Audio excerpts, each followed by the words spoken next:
Hello YouTube world, welcome to my channel. Don't forget to like, comment, subscribe, and hit the notification bell so you can be notified when I drop hot content like this, and stay tuned for the next video.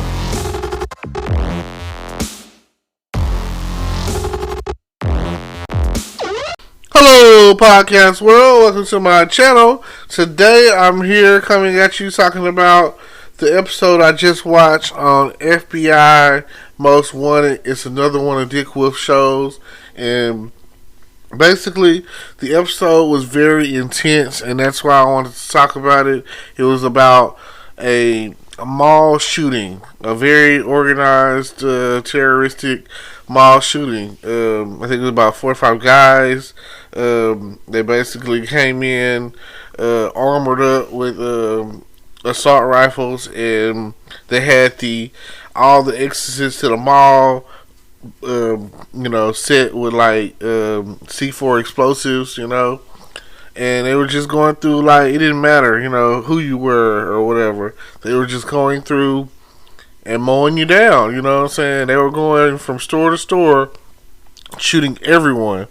And fortunately enough,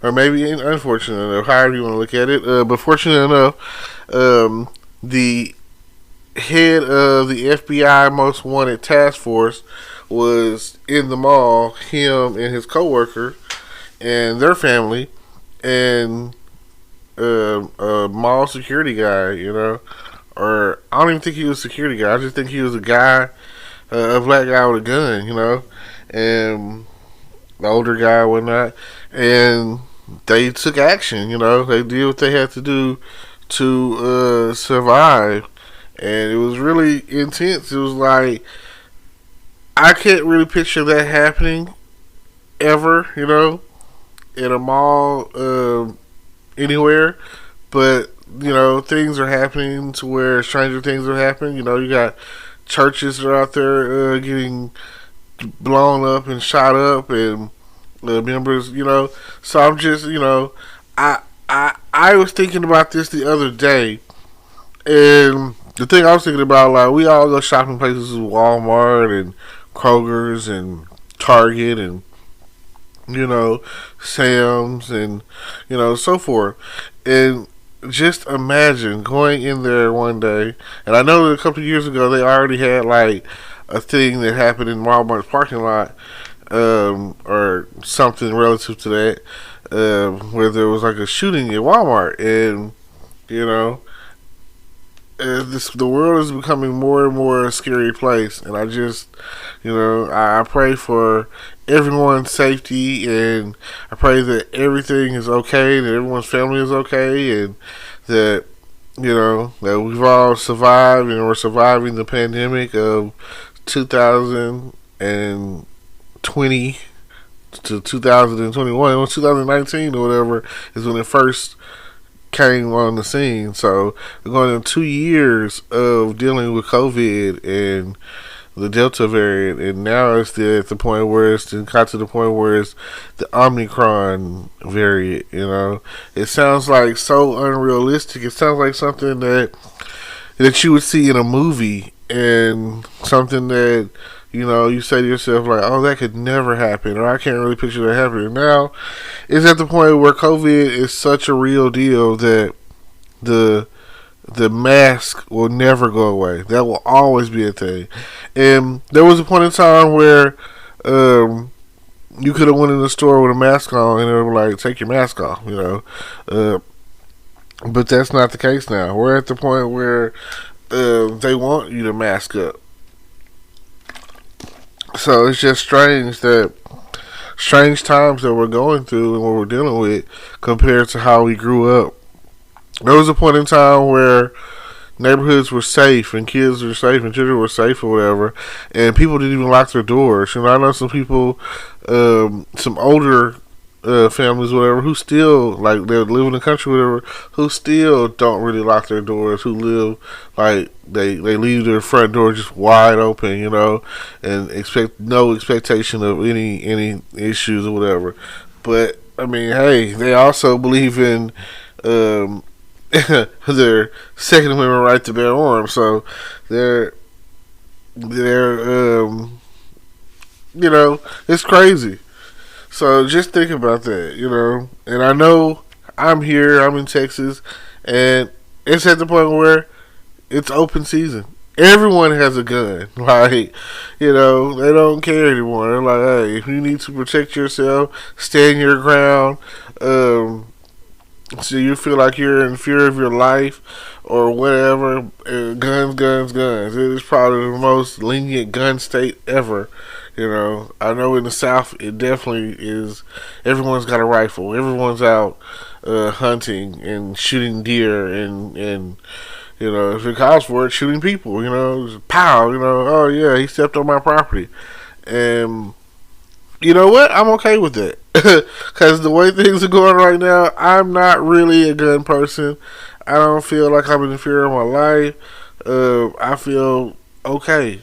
But there have been some incidents where I'll be like, if I had a gun, because just the other day, it seems like in my city right now, there is a murder investigation going on each month from the hands of people, teenagers. You know what I'm saying? Young adults, especially young male adults.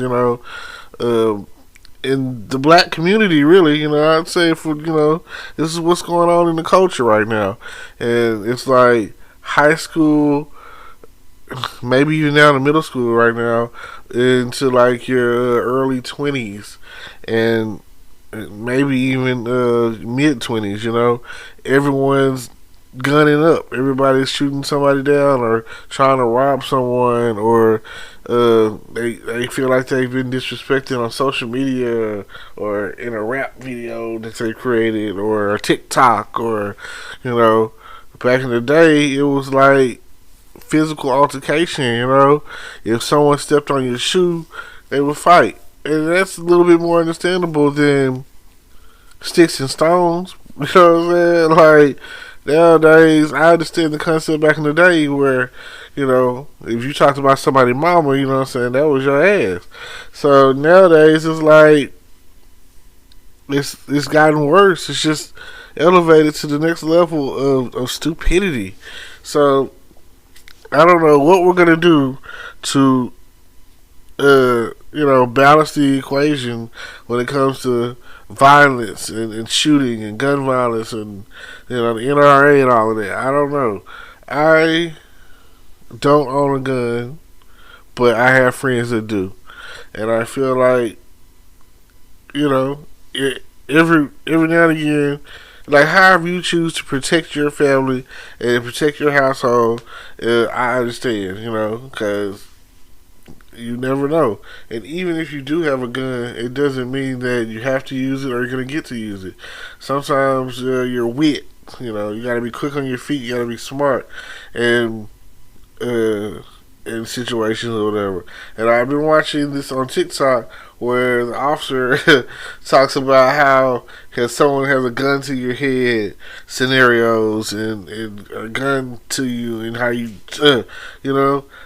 I feel like it's a possibility. I've seen it enough in movies.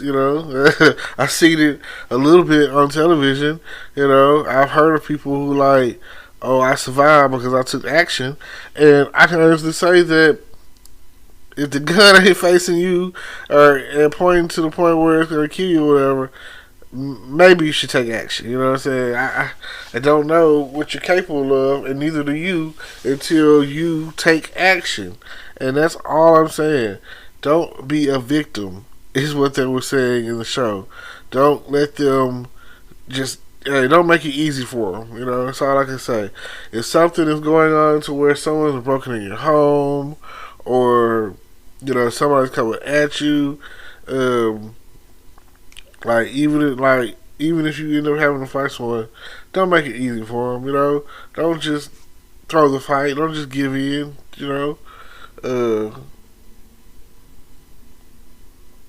Just do what you gotta do. Stand your ground. Don't be a victim. And I love it. I feel like if you're gonna be a superhero, then be super. If you're going to protect your family, then protect your family. Like whatever it takes and whatever the cost is, and it'd be nice to know that you're safe yourself. So, and I don't know.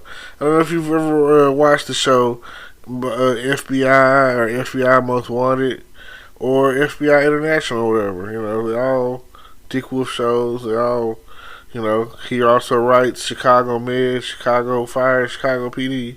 Cause hey, tonight is Wednesday. Got Chicago Wednesdays coming on, and then he likes all the Law and Orders, and Law and Order SVU, whatever, one of the longest running series as far as drama thriller or whatever of it.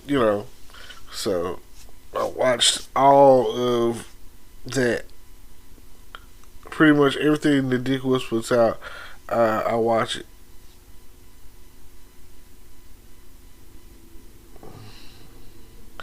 Yep. So I appreciate the message that you try to put out in your stories. And I appreciate that. I appreciate the way that you depict things or whatever in your shows. You know what I'm saying? Your writings or whatever, and the way things come out. I don't know.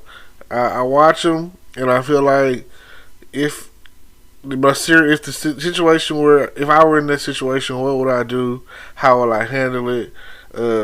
What's the next step for me? What do I do? And it's kind of like a ding ding ding. You know what I'm saying? You've seen this before on television. This is what you're supposed to do, or this might work, or whatever. So yeah. Thank y'all for listening. Thank y'all for tuning in. Don't forget to like, comment, subscribe. Don't forget to check out my YouTube page. All of that. And, everything. So, I appreciate y'all for every time that you click on something that's pertaining to me. I appreciate y'all. And thank you.